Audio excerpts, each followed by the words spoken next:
निवेदन हुने गरी विद्यालय विद्यार्थी शिक्षक कर्मचारी मैत्री अग्रगामी शिक्षा ऐन प्राप्त गर्ने हाम्रो लक्ष्य हो।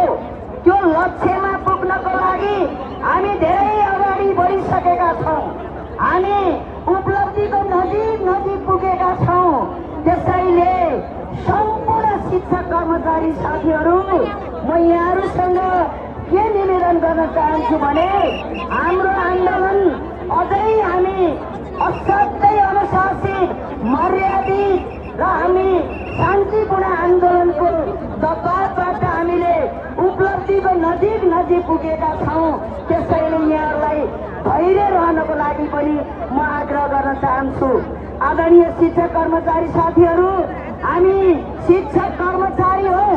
हामी विशेष परिस्थितिको आकलन गरेर विशेष तरिकाले निर्णय गर्ने क्षमता पनि हामीसँग छ र हामीले हिजो बसेको आन्दोलन परिचालन समितिले हामीले कार्यक्रमको समयलाई फेरबदल गर्यौं र हामीले बिहान 9 बजेबाट 12 बजेसम्म हामीले चाहिँ हाम्रो कार्यक्रम गर्ने जुन निर्णय गर्यौं र फेरि पनि आज विशेष परिस्थितिको दिन भएको हुनाले हामीले त तोकिएको समयभन्दा केही समय छोटो गर्न गएको कुरा पनि हामी सबैले बुझिराखेका छौँ र यहाँहरूले बुझ्नको लागि पनि म आग्रह गर्न चाहन्छु।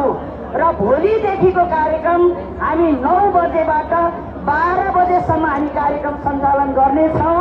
आदरणीय शिक्षक कर्मचारी साथीहरू, हामी हिजो हामी प्रत्यक्ष वा अप्रत्यक्ष रूपमा सहभागी भएर हामीले प्राप्त गरेका जुन अधिकारहरू छन् त्यसको चाहिँ एउटा चाहिँ सुरक्षित गर्ने संस्था स्थापित गर्ने जिम्मा पनि तपाईँहरूमा हातमा छ।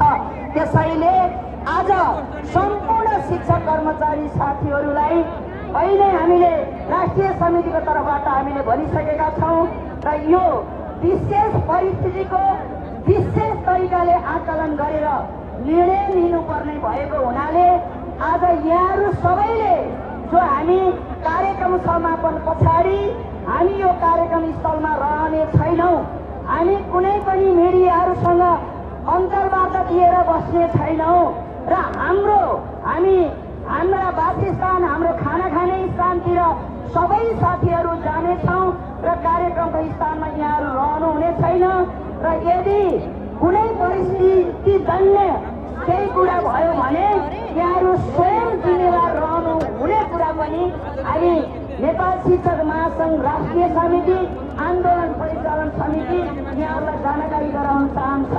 फेरि पनि सम्पूर्ण शिक्षक कर्मचारी साथीहरू, पत्रकारज्यूहरू, सुरक्षाकर्मीज्यूहरू, यहाँहरूप्रति पनि आजको यो कार्यक्रमलाई सभ्य र भव्य रूपमा सम्पन्न गर्न सहयोग गर्नुभएकोमा यहाँहरूप्रति हार्दिक आभार सहित धन्यवाद व्यक्त गर्दै आजको कार्यक्रम यही समापन भएको घोषणा गर्न चाहन्छु। धन्यवाद, नमस्कार।